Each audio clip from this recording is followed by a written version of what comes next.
Classification of alcohols and phenols. एक तो होता है on the basis of number of OH group. एक OH ग्रुप है मोनोहाइड्रिक, दो है डाइहाइड्रिक, तीन है ट्राइहाइड्रिक और ज्यादा पॉलीहाइड्रिक। एल्कोहल होते हैं प्राइमरी, सेकेंडरी, टर्शियरी, किससे OH ग्रुप अटैच है किस कार्बन से, उसी टाइप का एल्कोहल। एलाइलिक अल्कोहल तुम जानते हो, allylic carbon, carbon carbon double bond के नेक्स्ट वाला sp3 कार्बन होता है एलाइलिक कार्बन, उसे जुड़ा OH हो जाएगा allylic alcohol. Similarly benzylic alcohol किसको कहेंगे, जिसमें बेंजीन के लगे कार्बन से डायरेक्ट OH ग्रुप अटैच है। फिर इसके बाद क्या आएगा, विनाइलिक अल्कोहल, विनाइल ग्रुप के OH लगा है, और फिनाइलिक अल्कोहल, फिनाइल ग्रुप के OH लगा है। Next general method of preparation, alkane से बना सकते हैं। एल्केन को अगर आपका ना सिंपल एल्केन है, मीथेन, इथेन, प्रोपेन है, उसको ऑक्सीजन की प्रेजेंस में कॉपर के साथ हीट करते हैं कितने टेम्परेचर पे, 523 केल्विन एंड 100 ATM। ये कंडीशन याद करनी, इसको येलो से लिख लो, ये भूलोगे तुम लोग, ये सारी याद होनी चाहिए, है ना। जो मैं ये येलो से लिख रहा हूं ना, ये बहुत इंपॉर्टेंट पॉइंट है सारे। तो अल्कोहल बन जाएगी। और टर्सरी हाइड्रोजन कंटेनिंग अगर है तो उसको KMnO4 के साथ एसिडिक मीडियम में ट्रीट करेंगे तो टर्सरी अल्कोहल बन जाएगा। और एल्कीन से 3 मेथड होते हैं, एसिडिक हाइड्रोलिसिस जिसमें कार्बोक्टाइल रीअरेंजमेंट होता है, और OMDM में कार्बोक्टाइल रीअरेंजमेंट नहीं होगा लेकिन मार्कोनिको रूल एप्लीकेबल है, और HBO रिएक्शन में ER मार्कोनिको रूल एप्लीकेबल नहीं है, एंटी मार्कोनिको लगेगा। तो ये टर्सरी अल्कोहल बना था यहाँ पे, और नेक्स्ट में सेकेंडरी, उससे नेक्स्ट में प्राइमरी कर लेंगे भाई। इसके बाद फ्रॉम एल्काइल हैलाइड पहले ही पढ़ चुके, प्राइमरी सेकेंडरी एक्वस KOH के साथ अल्कोहल बनाएंगे, टर्सरी वाटर के साथ SN1 रिएक्शन से अल्कोहल बनाएगा। ईथर वाला इंपॉर्टेंट है नहीं, कार्बोनिल सब्सटेंस में आ जाओ, वेरी वेरी इंपॉर्टेंट। जब हम कार्बोनिल सब्सटेंस को LiAlH4 NaBH4 के साथ एसिडिक मीडियम में रिड्यूस करते हैं, या सोडियम इथेनॉल के साथ, या H2 के साथ इन प्रेजेंस ऑफ कैटालिस्ट लाइक निकल, प्लेटिनम, पैलेडियम, तो क्या बन जाएगा उनका अल्कोहल। एल्डिहाइड है तो प्राइमरी अल्कोहल, और कीटोन है तो सेकेंडरी अल्कोहल। लेकिन एक बात का ध्यान रखना, H2 जो है निकल, प्लेटिनम, पैलेडियम के साथ अगर है तो ये carbon carbon double bond, triple bond को भी रिड्यूस कर देगा एल्केन में, बाकी अदर ऐसा नहीं कर पाएंगे। जैसे ये रिएक्शंस देख लो यहाँ पे, इस रिएक्शन में आप साफ देख सकते हो कि यहाँ पे ये डबल बॉन्ड है, डबल बॉन्ड को H2 निकल ने क्या इसमें किसमें रिड्यूस कर दिया, एल्केन में, और एल्डिहाइड को भी अल्कोहल में। LiAlH4 ने क्या किया, डबल बॉन्ड ट्रिपल बॉन्ड को डिस्टर्ब नहीं करेगा, ओनली अल्कोहल बनाएगा एल्डिहाइड का। ठीक वैसा इसमें कीटोन को तो अल्कोहल बना देगा LiAlH4 NaBH4 सोडियम इथेनॉल, लेकिन डबल बॉन्ड को डिस्टर्ब नहीं करेगा। जबकि H2 निकल क्या करता है, अल्कोहल भी बना देगा और डबल बॉन्ड को भी रिड्यूस कर देगा। ठीक, ये मैंने ऐसे ही प्रोसेस बता रखा है। Next from acid and acid derivative, ये रिएक्शन एनसीईआरटी में है। एसिड क्या बनेगा, अल्कोहल के साथ एसिडिक मीडियम में एस्टर बना लेगा, फिर एस्टर को H2 कैटालिस्ट के साथ दोनों पार्ट का अल्कोहल बन जाएगा। ये एनसीईआरटी की रिएक्शन है, और ये फर्स्ट वाली भी एनसीईआरटी की है। जब हम एसिड को LiAlH4 के साथ ट्रीट करते हैं तो क्या बन जाता है, अल्कोहल। एसिड की जगह अगर आपने एस्टर एनहाइड्राइड या एसिड हैलाइड ले लिया, उसका भी अल्कोहल, लेकिन अमाइड का क्या बन जाएगा, primary amine. Hydrolysis of ester, इतना ध्यान रखो, अल्कालाइन हाइड्रोलिसिस जब करेंगे RCOR NaOH के साथ, तो NaOH का H जो है वो इस पार्ट के साथ जाएगा, RO पार्ट के साथ जाएगा, और RCO पार्ट के साथ ONA जाएगा, यानी एसिड का सोल्ट बनेगा और इस पार्ट का अल्कोहल बनेगा। ऐसे ही एसिडिक हाइड्रोलिसिस में यही बॉन्ड तोड़ना हमेशा, C डबल बॉन्ड हो और ऑक्सीजन के साथ जो है ये वाला बॉन्ड तोड़ेंगे, H जाएगा किसके साथ, OR पार्ट के साथ, और OH जाएगा इसके साथ, तो एसिड अल्कोहल बन जाएगा। मैकेनिज्म पे जानने की कोई जरूरत नहीं। फ्रॉम अमाइंस, जब भी हम प्राइमरी एलिफेटिक अमीन्स को NaNO2 प्लस HCl के साथ ट्रीट करते हैं एट 0 to 5 डिग्री सेल्सियस या HNO2 के साथ, तो क्या बनता है, अल्कोहल बनता है। लेकिन एक ध्यान रखना, एक्सेप्ट मिथाइलमाइन, क्योंकि मिथाइलमाइन इस रिएक्शन में डाइमिथाइल ईथर बनाएगा, और इस रिएक्शन में कार्बोक्टेन इंटरमीडिएट बनता है, इसलिए रीअरेंजमेंट, रिंग एक्सपांशन वगैरह होता है। अब ये कार्बोक्टेन क्या कर सकता है, वाटर के साथ रिएक्शन करके अल्कोहल बनाता है।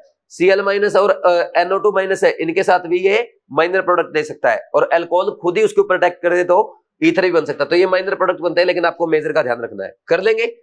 नेक्स्ट, इसके बाद ग्रिग्नार्ड रिजेंट, जब हम ग्रिग्नार्ड रिजेंट को ऑक्सीजन के साथ ट्रीट करते हैं इन presence of THF followed by hydrolysis, तो R के सीधा क्या लगा देना, OH लगा देना। तो इससे आप प्राइमरी, सेकेंडरी, टर्सरी या एरोमेटिक अल्कोहल सब टाइप के अल्कोहल बना सकते हैं इस मेथड से।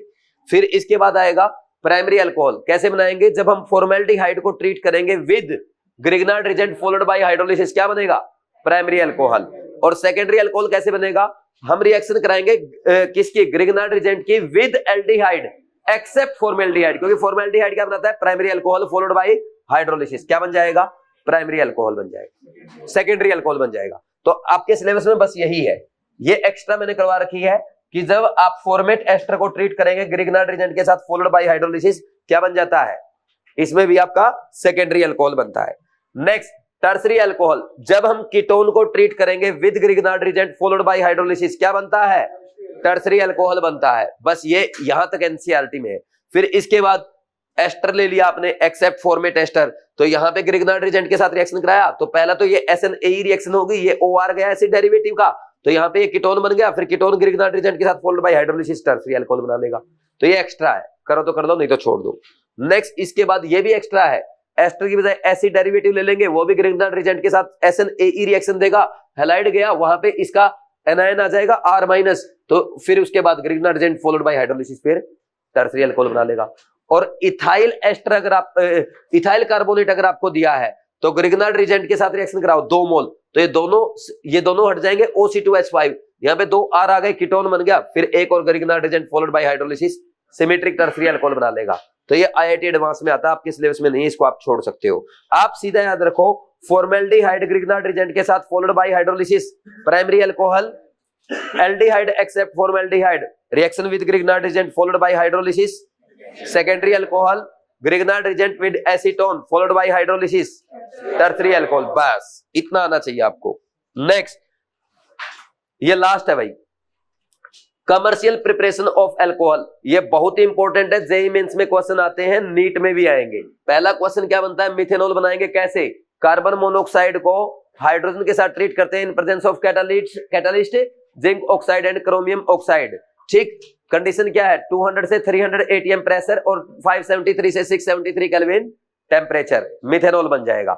इथेनॉल कैसे बनाते हैं, फर्मेंटेशन से। एक तो आप इससे बना सकते हैं सुक्रोज का फर्मेंटेशन करके, क्या करेंगे, सुक्रोज को इन्वर्टेज एंजाइम की प्रेजेंस में ग्लूकोज फ्रक्टोज में कन्वर्ट कर देंगे, फिर ग्लूकोज फ्रक्टोज जाइमेज एंजाइम की प्रेजेंस में क्या बना लेते हैं, इथेनॉल। ये रिएक्शन होती है एनाएरोबिक कंडीशन यानी इन एब्सेंस ऑफ एयर, क्योंकि एयर की प्रेजेंस में इथेनॉल इथेनोइक एसिड में कन्वर्ट हो जाएगा, जिससे इथेनॉल खट्टा हो जाता है।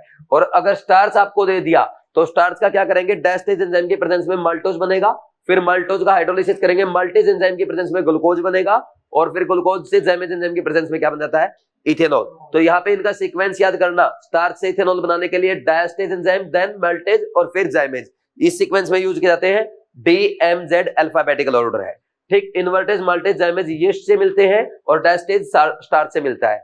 और जो कमर्शियल अल्कोहल होती है डायरेक्ट लोग उसको ना पिए, इसलिए उसमें कॉपर सल्फेट और पिरिडिन ऐड किया जाता है। This process is known as denaturation of alcohol. क्यों ऐड करते हैं, क्योंकि कॉपर सल्फेट तो क्या करेगा, उसको कलर प्रोवाइड करता है, और पिरिडिन इसको फाउल स्मेल देता है, जिसके कारण लोग इसको ना पिए। ठीक, ये प्रोसेस डीनेचुरेशन ऑफ अल्कोहल कहलाती है। और यही जेईई मेंस में पूछा जाता था कि कॉपर सल्फेट और पिरिडिन ऐड करने का क्या रीजन है।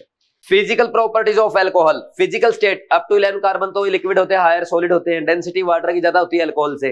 Boiling point directly proportional to molecular weight, inversely proportional to branching. जैसे जैसे मॉलिक्यूलर वेट बढ़ेगा बॉइलिंग पॉइंट बढ़ेगा, और जैसे जैसे ब्रांचिंग बढ़ेगी बॉइलिंग पॉइंट घटेगा। और अगर नंबर ऑफ OH ग्रुप बढ़ जाए तो इंटरमोलिकुलर हाइड्रोजन बॉन्डिंग बढ़ेगी, जिसके कारण बॉइलिंग पॉइंट बढ़ता है। एक ये सिंपल सा क्वेश्चन है, ये तो मॉलिक्यूलर वेट से ही हो जाएगा। ठीक, बस ये दो ऑप्शन है जिनका मास सेम है। इसमें ब्यूटेन 1 ओल का ब्यूटेन 2 ओल से ज्यादा होगा। क्यों, क्योंकि ये ब्यूटेन 2 ओल में क्या हो गया, ब्रांचिंग हो गई ना, तो सबसे ज्यादा पेंटेन 1 ओल का, उससे कम ब्यूटेन 2 ओल का, उससे कम ब्यूटेन 1 ओल का, उससे कम ब्यूटेन 2 ओल का, उससे कम प्रोपेनॉल का, उससे कम इथेनॉल का, सबसे कम मिथेनॉल का। नेक्स्ट, अल्कोहल का बॉइलिंग पॉइंट कार्बोनिल सब्सटेंस से ज्यादा होता है, क्योंकि अल्कोहल में इंटरमोलिकुलर हाइड्रोजन बॉन्डिंग होती है और कार्बोनिल सब्सटेंस में डाइपोल डाइपोल अट्रैक्शन होते हैं, और उससे कम ईथर में वेरी लेस अट्रैक्शन होते हैं, जबकि एल्केन्स में बिल्कुल भी अट्रैक्शन नहीं होते। एल्केन का इनका सबसे कम हो जाएगा। तो एनसीईआरटी का क्वेश्चन है पेंटेन 1 ओल एन ब्यूटेन पेंटेनल इथोक्सीथेन, तो सबसे ज्यादा अल्कोहल का, उससे कम एल्डिहाइड का, उससे कम ईथर का, और सबसे कम एल्केन का। कर लेंगे। नेक्स्ट, सोल्यूबिलिटी, अल्कोहल्स वाटर में सोल्यूबल है due to intermolecular hydrogen bonding. जैसे जैसे मोलिकुलर वेट बढ़ेगा, मोलिकुलर वेट बढ़ने की वजह से क्या होता है, अल्काइल ग्रुप का साइज बढ़ जाएगा, जिसके कारण हाइड्रोफोबिक पार्ट का साइज बढ़ने से वाटर रिपल्सन होगा, तो सोल्यूबिलिटी घटेगी। और डायरेक्टली प्रोपोर्शनल टू ब्रांचिंग होता है, क्योंकि ब्रांचिंग होने से सरफेस एरिया घटेगा, जिसके कारण हाइड्रोफोबिक पार्ट का सरफेस घटता है, तो सोल्यूबिलिटी बढ़ती है। नंबर ऑफ OH ग्रुप बढ़ेंगे तब भी सोल्यूबिलिटी बढ़ती है due to intermolecular hydrogen bonding. Next, chemical property due to acidic H, सबसे पहले आपको पता है प्राइमरी अल्कोहल ज्यादा एसिडिक होते हैं, उनसे कम सेकेंडरी, उससे कम टर्सरी। और फिनोल अल्कोहल से भी ज्यादा एसिडिक होता है, उससे कम वाटर, उससे कम अल्कोहल आएंगे। लेकिन वाटर से ज्यादा एसिडिक कौन होता है? मिथेनॉल। तो सबसे ज्यादा फिनोल, उससे कम मिथेनॉल, उससे कम वाटर, उससे कम अदर अल्कोहल, और उससे कम टर्मिनल अल्काइन, और उससे कम अमोनिया। ये एसिडिक स्ट्रेंथ होती है। फिनोल ज्यादा एसिडिक होता है अल्कोहल से, क्यों? एक तो फिनोक्साइड आयन रेजोनेंस स्टेबलाइज होता है, दूसरा फिनोल में कार्बन sp2 है जो कि पुअर इलेक्ट्रॉन डोनेटिंग ग्रुप है, तो एसिडिक स्ट्रेंथ ज्यादा रहेगी। जबकि सिंपल अल्कोहल में कार्बन sp3 एक अच्छा इलेक्ट्रॉन डोनेटिंग ग्रुप होता है, जिसके कारण एसिडिक स्ट्रेंथ घट जाएगी। रिएक्शन विद मेटल, मेटल के साथ रिएक्शन करके अल्कोहल एसिडिक एच से क्या रिलीज करेगा? H2 gas. एल्काइलेशन, अल्कोहल की रिएक्शन सोडियम के साथ कराई, सोडियम एल्कोक्साइड बना, जो कि अल्काइल हैलाइड के साथ क्या बना देगा? ईथर बना देगा। इसके बाद एस्टेरिफिकेशन, एस्टेरिफिकेशन में एसिड और अल्कोहल जब रिएक्शन करेंगे इन प्रेजेंस ऑफ कंसंट्रेटेड H2SO4 तो वाटर निकलेगा। वाटर जब निकलेगा, एक बात का ध्यान रखना, अल्कोहल का तो H+ जाएगा और एसिड का OH जाएगा। बस इतना ध्यान रखो, और कुछ करने की जरूरत नहीं है।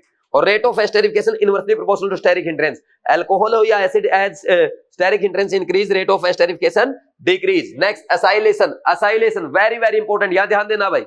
इस बार नीट 2025 में यहां से क्वेश्चन आ सकता है। क्या क्वेश्चन आएगा?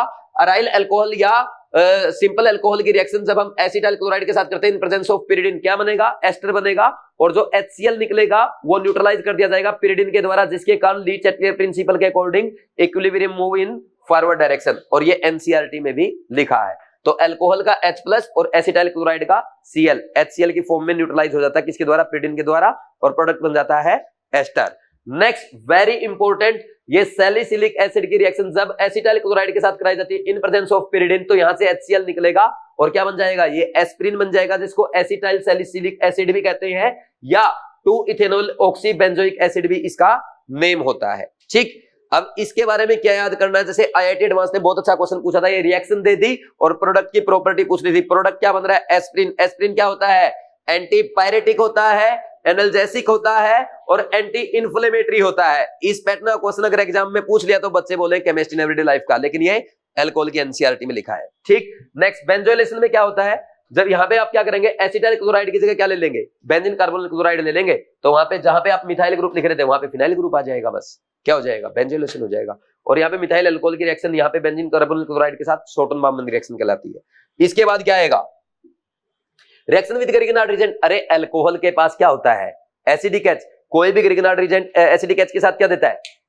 एल्केन बनाता है। Next reaction with carbonyl substance, याद है एल्डिहाइड के साथ 1 मोल अल्कोहल रिएक्शन करेगा गैसियस HCl की प्रेजेंस में, तो क्या बनेगा? Hemi acetal. और 2 मोल अल्कोहल HCl गैसियस के साथ एसिटल, और कीटोन की रिएक्शन कराएंगे, बोलो हेमी कीटल, और 2 मोल के साथ करा देंगे तो कीटल बन जाएगा। और इथाइलिन ग्लाइकोल के साथ क्या बनाता है? Cyclic ketal. Next reaction due to CO bond breaking, तो इसमें क्या होता है? कार्बोक्टाइन रीअरेंजमेंट हो जाएगा। रिएक्टिविटी ऑफ अल्कोहल क्या होती है? Directly proportional to stability of carbocation होती है। ठीक, अब देखो ये रिएक्शन सारी आपने पढ़ी है। अल्कोहल की HX के साथ RX बनेगा, लुकास रिएजेंट के साथ अल्काइल क्लोराइड बनेगा, PCl5 के साथ अल्काइल क्लोराइड, PX3 में X क्या होता है? Cl और Br, यहाँ पे RX बनता है। NaBr H2SO4 के साथ alkyl bromide, X2 red phosphorus के साथ, जहां पे X क्या है? Br और आयोडीन, RX बनेगा। और SOCl2 very important alkyl chloride बनाने का मेथड है, जिसमें SO2 और HCl गैस रिलीज होती है, डार्जन्स रिएक्शन है। नेक्स्ट इसके बाद क्या आएगा? Dehydration of alcohol. जब इथेनॉल की रिएक्शन H2SO4 के साथ कराई जाती है 413 केल्विन पे, क्या बनता है? डाइथाइल ईथर, जबकि 443 केल्विन पे ईथर बने, एल्कीन बनेगा। ठीक, बस ये याद रखो, इतना NCERT में है। और वेरी इंपॉर्टेंट कैटालिटिक डिहाइड्रोजिनेशन, इसमें प्राइमरी अल्कोहल की कॉपर के साथ 573 केल्विन पे H2 निकल जाएगा, एल्डिहाइड बनेगा। सेकेंडरी अल्कोहल का कीटोन बनेगा, टर्सरी अल्कोहल एलिमिनेशन रिएक्शन देगा, डिहाइड्रेशन होगा तो एल्कीन बन जाएगा। नेक्स्ट इसके बाद आएगा ऑक्सीडेशन। जब भी हम प्राइमरी अल्कोहल को KMNO या KMNO4 या K2Cr2 के साथ ऑक्सीडाइज करते हैं एसिडिक मीडियम में, क्या बनता है? एसिड। और प्राइमरी अल्कोहल CrO3 PCC के प्रेजेंस में, पिरिडिनियम क्लोरोक्रोमेट की प्रेजेंस में क्या बनाता है? एल्डिहाइड। ध्यान ये रखना, CrO3 PCC क्या है? माइल्ड ऑक्सीडाइजिंग एजेंट है, जो डबल बॉन्ड को डिस्टर्ब नहीं करेगा। KMNO4 K2Cr2 डिस्टर्ब करते हैं, लेकिन वो सिलेबस में नहीं है।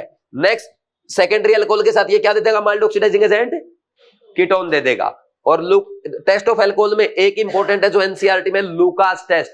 लुकास टेस्ट में अल्कोहल क्या बनाता है, अल्काइल क्लोराइड बनाएगा जिसकी वाइट टर्बिडिटी बनती है। प्राइमरी अल्कोहल कितनी देर में बनाएगा white turbidity, 30 minute, secondary alcohol 5 minute, tertiary alcohol 3 से 5 सेकंड। डाइक्रोमेट टेस्ट एनसीईआरटी में नहीं है, ये अल्कोहल के साथ प्राइमरी के साथ तो एसिड बना लेगा, सेकेंडरी अल्कोहल के साथ एसीटोन। और K2Cr2 का ऑरेंज कलर किसमें कन्वर्ट हो जाता है, ग्रीन कलर में, due to formation of CrO3+। ये वही ड्राइवर का अल्कोहल टेस्ट होता है।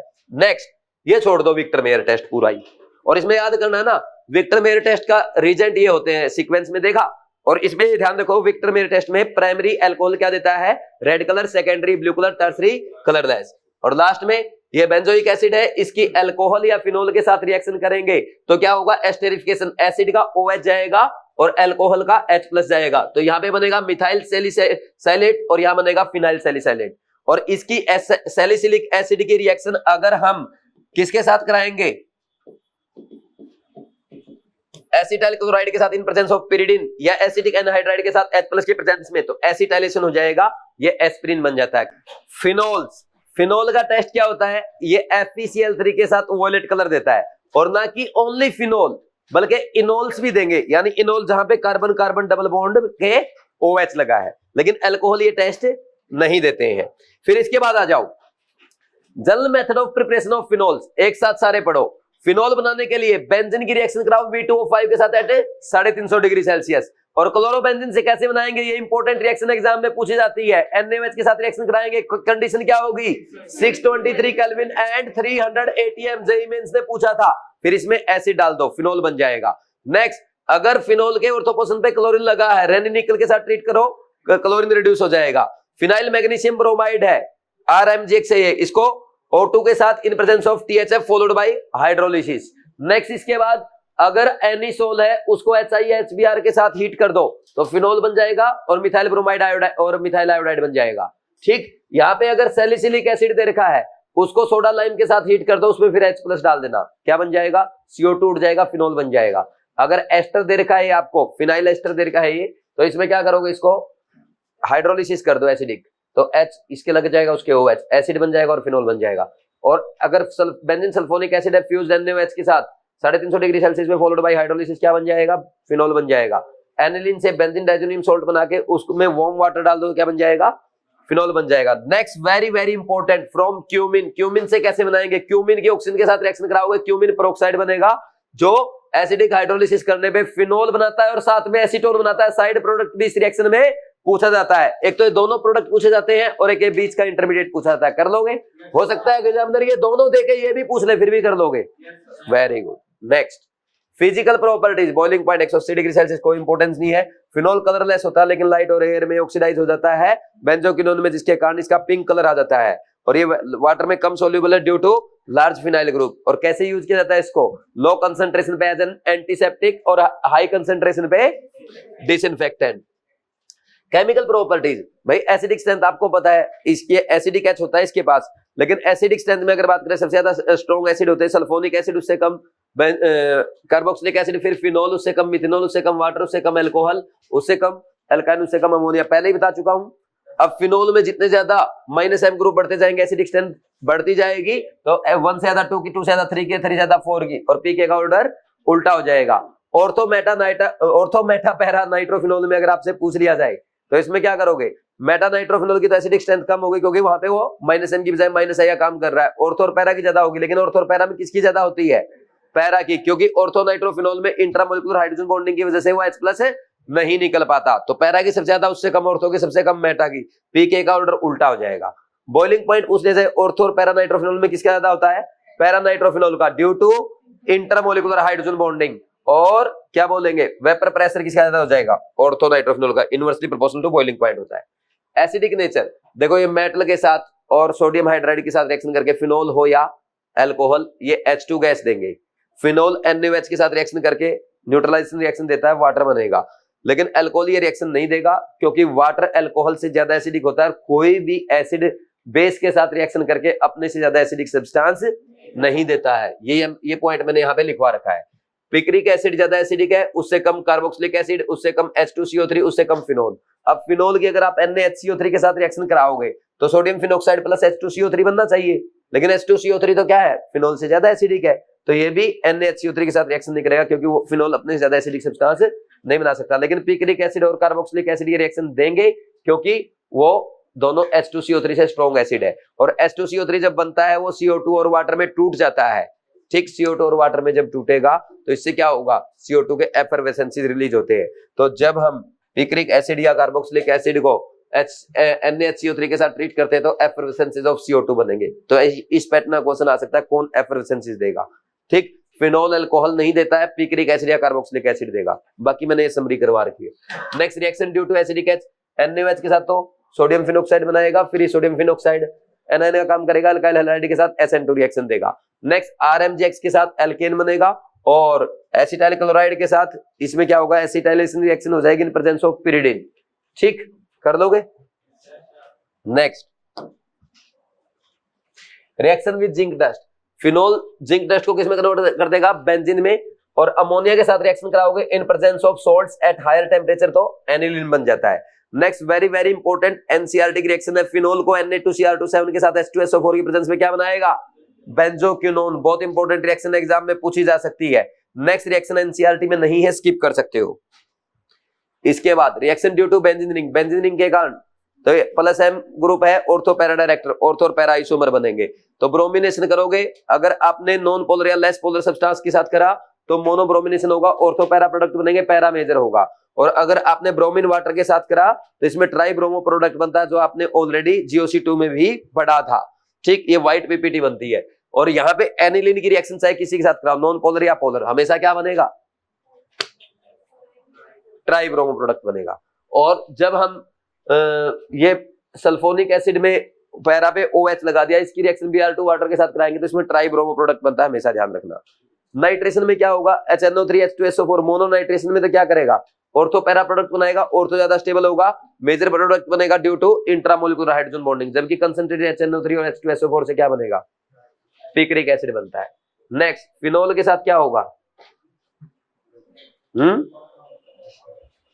कंसंट्रेटेड H2SO4 क्या करता है, ये बन जाएगा डाई, इसमें डाई सब्स्टिट्यूशन हो जाएगा, और फिर कंसंट्रेटेड HNO3, इन तीनों में NO2 आ जाएगा। ये NCERT की रिएक्शन याद कर देना। नेक्स्ट ये NCERT एग्जांपल था, फिनोल, ये आपका 3 मिथाइल फिनोल है, इसके HNO3 के साथ रिएक्शन करा रहे हैं मोनो नाइट्रेशन में, तो ऑर्थो और पैरा पे लगेगा, इस वाले ऑर्थो पे नहीं आएगा क्योंकि स्टेरिक हिंड्रेंस हो जाएगी, इस पे ऑर्थो फिर पैरा पे आएगा, ये वाला ऑर्थो ज्यादा स्टेबल होगा due to intramolecular hydrogen bonding, major product बन जाएगा। डाइनाइट्रेशन में यहाँ पे और यहाँ पे आएगा, बीच वाले पे नहीं आएगा ड्यू टू स्टेरिक हिंड्रेंस। और इसमें ये प्लस M ग्रुप है, तो इसका मोनोनाइट्रेशन करेंगे तो पैरा पोजीशन पे आएगा due to steric reasons. Sulphonation में ऑर्थो और पैरा प्रोडक्ट बनते हैं, पैरा हमेशा मेजर होगा।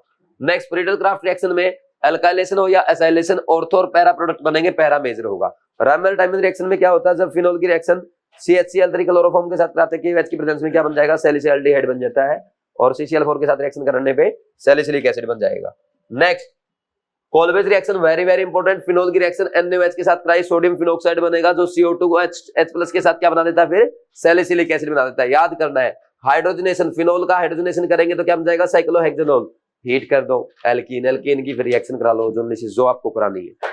नेक्स्ट थैलिक एसिड के साथ जब रिएक्शन कराते हैं 2 मोल फिनोल की कंसंट्रेटेड H2SO4 के प्रेजेंस में फिनोक्सिलिन बन जाता है, जो कि एसिडिक इंडिकेटर होता है। इसके बारे में हम प्रैक्टिकल केमिस्ट्री में पढ़ेंगे। ईथर्स बनाए जाते हैं विलियमसन ईथर सिंथेसिस से, ये हमने GOC2 में पढ़ा है। जब हम मिथाइल हैलाइड या प्राइमरी और सेकेंडरी हैलाइड की रिएक्शन सोडियम एल्कोक्साइड के साथ कराएंगे इन लो टेम्परेचर पे, तो SN2 रिएक्शन होगी, ईथर बन जाएगा। दूसरा अल्कोहल से इथेनॉल H2SO4 के साथ 413 केल्विन पे देता है डाई इथाइल ईथर, और 443 केल्विन पे देता है इथीन। नेक्स्ट फिजिकल प्रॉपर्टी में डाई मिथाइल ईथर और डाई इथाइल ईथर क्या होता है, गैस, बाकी होते हैं लिक्विड। ईथर वाटर में सोल्यूबल है due to intermolecular hydrogen bonding with water. Alcohols का बॉइलिंग पॉइंट ईथर से ज्यादा होता है, क्यों, क्योंकि इनमें इंटरमोलिकुलर हाइड्रोजन बॉन्डिंग होती है, और इनकी प्रॉपर्टीज CO बॉन्ड ब्रेकिंग वाली HX एसिड के साथ वो आपने GOC2 में पढ़ा है। फिर नेक्स्ट ESR रिएक्शन देते हैं, ये जो आपके ईथर्स होते हैं, जैसे एनिसोल की बात करें, हैलोजनेशन हो, नाइट्रेशन हो, फ्रीडल-क्राफ्ट एल्काइलेशन हो या एसाइलेशन, सब में ऑर्थो पैरा प्रोडक्ट बनेगा, और मेजर कौन सा होगा, para, due to less steric hindrance at para position. Subscribe to Wise Classes channel for NEET chemistry guidance.